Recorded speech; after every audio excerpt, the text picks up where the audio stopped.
everybody, Amber Lee with Plant Joy, and today we're going to clean herbs.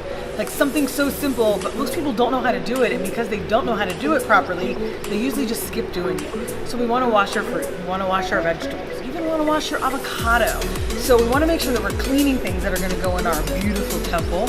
So today we're doing cilantro.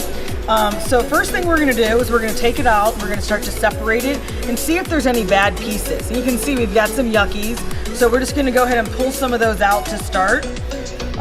Sometimes what happens is when the moisture all stays together, it starts to turn bad. So the first thing we're going to do, second thing, we're going to cut off the ends. Save these for making our homemade vegetable broth. We'll put those aside. The next thing we're going to do is we're going to take this, this is a big bunch, so we'll separate it, and we're going to put it in water. So I've got a nice bowl here of water, and we're going to just put all the herbs, our cilantro, in here and give it a little bath, if you will. And then what happens is when we pull the cilantro out, gravity is going to pull the dirt and anything off of it. So we're kind of using our fingers to kind of massage it, if you will, to get any dirt that might be stuck on there. And then from here, we're just going to slowly start to pull these out. And I'm just gonna lay them right here on some paper towel. You could use a towel if you're not into wasting paper. You could use a clean towel at home. And it's gonna pull off some of that excess moisture. Because when we stir our herbs, we don't want them wet. The water is what's going to ruin the herbs. So luckily for us, this batch was kind of clean.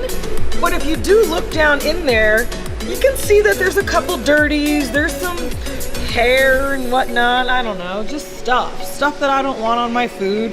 And so it's always best to clean it. Some days when I clean my herbs, this thing is full of dirt. So we pull the cilantro out of the water, it's dried off on this paper towel, which you can now see has absorbed a lot of that moisture. So we're gonna trade paper towels. But look, there's one that's a little bit bruised, so we're just gonna take that guy, get rid of him.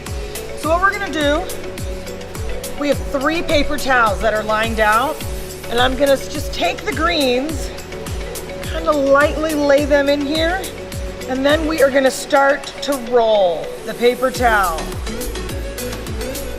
Tuck it in, keep rolling. Tuck, keep rolling. And then I'm gonna grab a rubber band, because most of the time they already come with the rubber band. These are reusable, so that's why it's breaking up so much. This would be how I would store it. Obviously a prettier version, doesn't really matter. This would be how I would put it in the fridge, in the crisper drawer, and it would store, and these would stay for at least 2 weeks. Most of the time, if you do not clean your greens and separate them and get the moisture out of it, they're just gonna wilt, they're just gonna turn nasty in a couple days. Take the time to clean your greens when you get them home, and you won't be wasting money, and you'll be able to use them when you need them. And if this gets too wet, just change the paper towel out in a couple days and you'll be good to go. Super simple. Get home, try it. Get in the kitchen and keep planting joy, everyone.